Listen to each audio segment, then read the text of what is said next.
Okay, bad things we learned from 49ers OTAs. What did you glean from the reports? Yeah, I mean, the two things that stood out to me was obviously Jeff Wilson's injury. How about Jeff Wilson Jr.? Dude, did you hear how he tore it? You said that he was standing up and turning in the locker room, just a regular. How That's does what that John Lynch happen? said. He was at practice. It went great. He came back, sat at his locker, talking to his friends, talking to his teammates, stands up, turns, substantial meniscus tear. What is, dude, this team, what is with this team, man? The guy was in the locker room. He couldn't, there is something weird with this team. Here we go, man. Here we go. So, yeah, that was the first bad thing I learned, man. The entire Levi Stadium is cursed. I want to talk about that for a second. I want to bring up two fronts on this. The first one is I know that I just said don't panic when it comes to Lance. It's early. But when we have an injury this big, this early. In the locker room, I'm panicking a little bit. I mean, we've seen this before. We cannot go through this again. I'm worried. These things worry me. Is it overreaction to be stressed about it? Is serious or not? Like, is this a serious tweet or are you just snark? The Patriots game last year, it was a ticking time. You never know with him. I got to go. That's a snark. Okay. Sorry about that.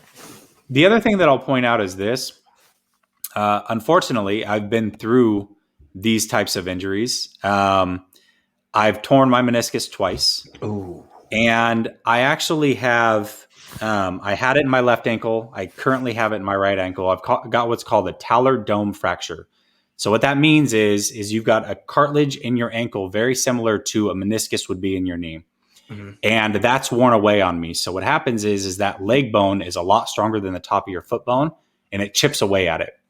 So when I had surgery on that with my ankle, they had to completely put in a new cartilage from a fetus, unfortunately. I mean, it sounds weird, but that's what they had to do and culture it and help it grow.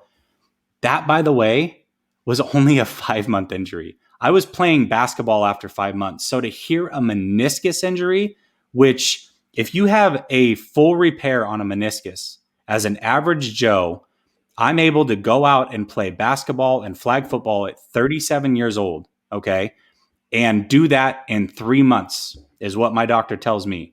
And I'm having a full repair of it. I'm not having anything cut away. It's a full repair, much like Wilson. Why is it going to take 4 to 6 months? That's a concern. That tells me there's more than just a meniscus. He did say substantial, so yeah, probably more than a meniscus. Has to be more than a meniscus. All from standing up and turning.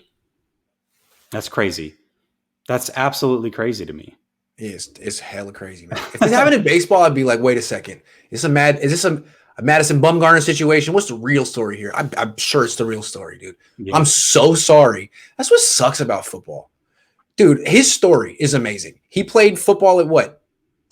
North Texas, right. Okay? Right. Some nobody gets an undrafted free agent, still has no chance to make any money as a football player, makes it, plays really well, gets a 1-year contract, tears his meniscus standing up.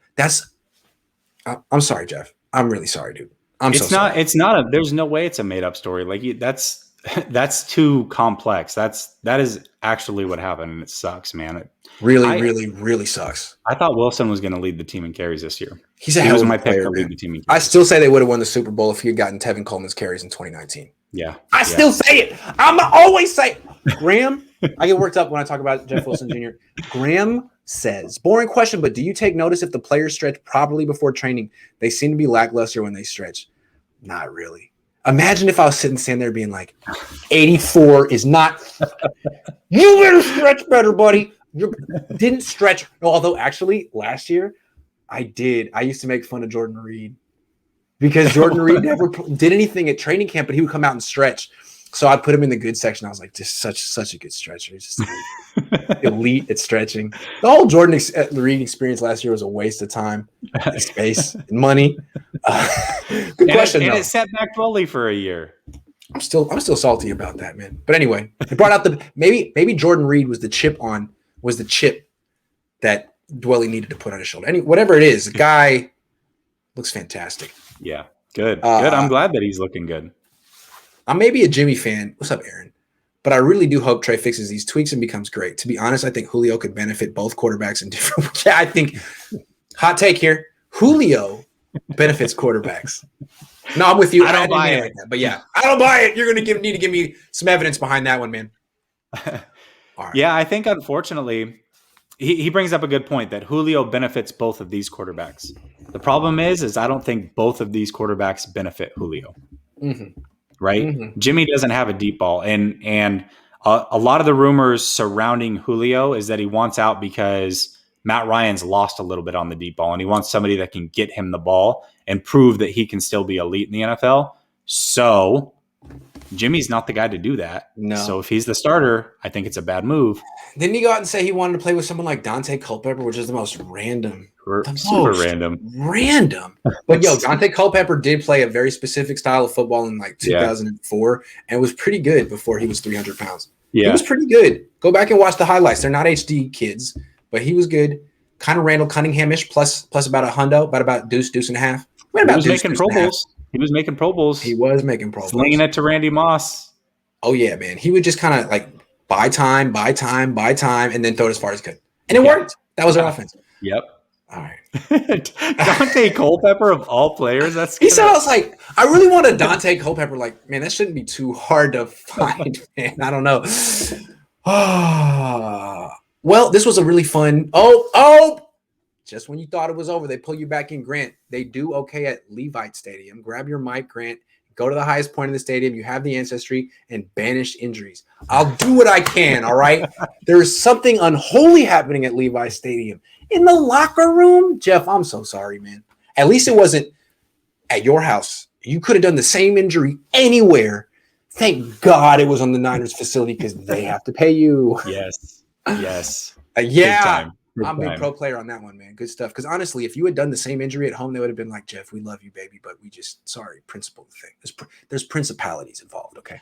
I want to talk about that for a second because Denver's now done this twice in the offseason and people are killing them for it. I have a weird feeling that if it had happened at home, that the 49ers would have actually covered it. They're weird about those things where they are trying to put a good foot forward. I really think they would have covered it. I hope they would have. And you know what? It's a good point because, John Lynch seems to care about those kind of things. Yeah. Yep. All right.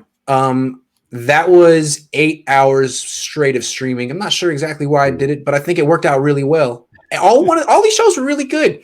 My guests are terrific. You're phenomenal. Someone in here said that my crew is the new Sports Center. I think so. Everyone knows you guys. You guys all have different personalities, and you guys all kill it. A lot of times I'm like, man, Jesse's going to have to carry this one today. I just don't got it. And you do. It was great. So I hope you guys enjoyed it, man. A lot of fun. Always enjoy it. I'm probably going to go a little lighter tomorrow just because Amin has been emailing me. He's like, dude, you need to slow down. Slow down. So 13-year-old is a little concerned about my well-being. Legit. Tomorrow, I'm going to try my best to slow down a little bit. So thank you, everyone. Speaking of Amin, are you? I think we're scheduled to go on his channel tomorrow night. Are we? Can't slow down too much. So 6:00 on Amin's channel, Jesse and I, with the one of the up and coming superstars of the 49ers, of sports journalism. Period. Amin, the dream. That's all you got to know. Amin, the do as I say, not as I do, because I'm going to tell you to slow down and then invite you on my channel. Yeah, I'll slow down next month.